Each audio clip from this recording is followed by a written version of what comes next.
Please before watching movie kindly subscribe to my channel. This movie released in two parts in first part. In the summer of 208 AD, towards the end of the Eastern Han Dynasty, the Chancellor, Cao Cao, leads the imperial army on a campaign to eliminate the southern warlords Sun Quan and Liu Bei, whom he denounces as rebels. Emperor Xian reluctantly approves the campaign. Cao Cao's mighty army swiftly conquers Jing province. The Battle of Changban is ignited when Cao Cao's cavalry starts attacking civilians on an exodus led by Liu Bei. During the battle, Liu Bei's followers, including his sworn brothers Guan Yu and Zhang Fei, give an excellent display of their combat skills by holding off the enemy while buying time for the civilians to retreat. The warrior Zhao Yun fights bravely to rescue Liu Bei's entrapped family but only succeeds in rescuing Liu's infant son. Following the battle, Liu Bei's advisor, Zhuge Liang, goes on a diplomatic mission to Jiangdong to form an alliance between his lord and Sun Quan against Cao Cao.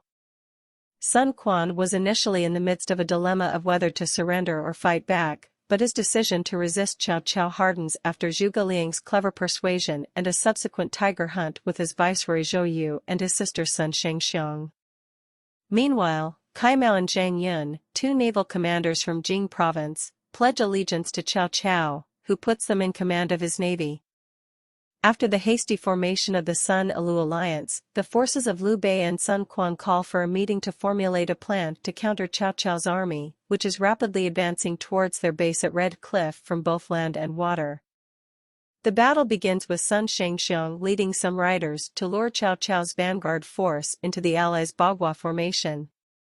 The vanguard force is defeated by the Allies, but Cao Cao shows no disappointment and proceeds to lead his main army to the riverbank directly opposite Red Cliff, where they make camp. While the Allies throw a banquet to celebrate their victory, Zhuge Liang conceives a plan to send Sun Shengxiang on an espionage mission to Cao Cao's camp. They maintain contact by sending messages via a pigeon.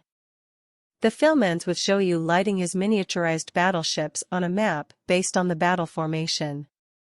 First part of movie ends here. Before starting second part, please subscribe to my channel. Most of you watching my video without subscription, so please subscribe to my channel. Sun Shengxiang has infiltrated Cao Cao's camp and is secretly noting its details and sending them via a pigeon to Zhuge Liang. Meanwhile, Cao Cao's army is seized with a plague of typhoid fever that kills a number of his troops. Cao Cao orders the corpses to be sent on floating rafts to the Allies' camp, in the hope of spreading the plague to his enemies.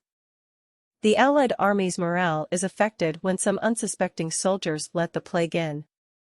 Eventually, a disheartened Liu Bei leaves with his forces, while Zhuge Liang stays behind to assist Sun Quan.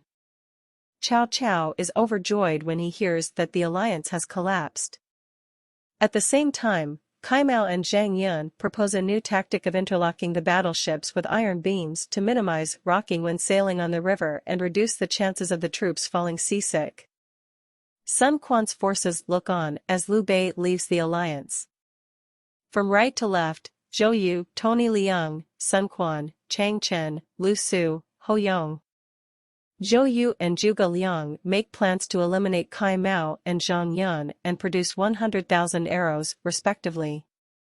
They agreed that whoever fails to complete his mission shall be executed under military law. Zhuge Liang's strategy of letting the enemy shoot 20 boats covered in straw brings in over 100,000 arrows from the enemy and makes Cao Cao doubt the loyalty of Cai Mao and Zhang Yun. On the other hand, Cao Cao sends Jiang Gan to persuade Zhou Yu to surrender, but Zhou tricks Jiang Gan into believing that Cai Mao and Zhang Yun are planning to assassinate Cao Cao.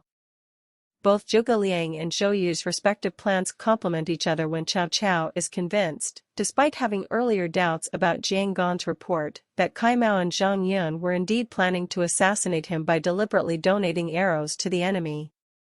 Cai Mao and Zhang Yun are executed only for Cao Cao to realize his folly afterwards. Sun Shengxiang returns to base from Cao Cao's camp with a map of the enemy formation. Zhou Yu and Zhuge Liang decide to attack Cao Cao's navy with fire after predicting that a special climatic condition will soon cause the winds to blow from the southeast, a direction to their advantage. Before the battle, Sun Quan's forces feast on rice dumplings to celebrate the winter solstice. Meanwhile, Zhou Yu's wife, Xiao Qiao, after overhearing the battle plan, heads towards Cao Cao's camp alone secretly in the hope of persuading Cao to give up his ambitious plans. She fails to convince Cao Cao and decides to distract him with an elaborate tea ceremony to buy time for her side. The battle begins when the southeast wind starts blowing in the middle of the night. Sun Quan's forces launch their attack on Cao Cao's navy by ramming smaller boats that are set aflame into Cao's larger battleships.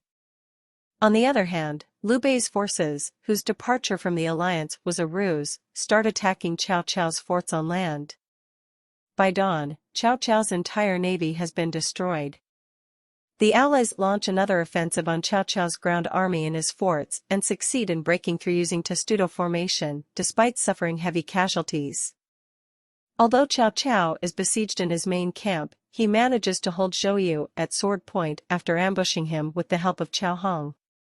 Xiao Hojun also shows up with Xiao Qiao as a hostage and threatens to kill her if the Allies do not surrender. Just then, Zhao Yun manages to reverse the situation by rescuing Xiao Qiao with a surprise attack, while Sun Quan fires an arrow that grazes the top of Cao Cao's head and cuts his topknot loose. Cao Cao is now at the mercy of the Allies, but they spare his life and leave. In the final scene, Zhou Yu and Zhuge Liang have a final conversation before Zhuge walks away into the far distance with the newborn Fu Mengmeng.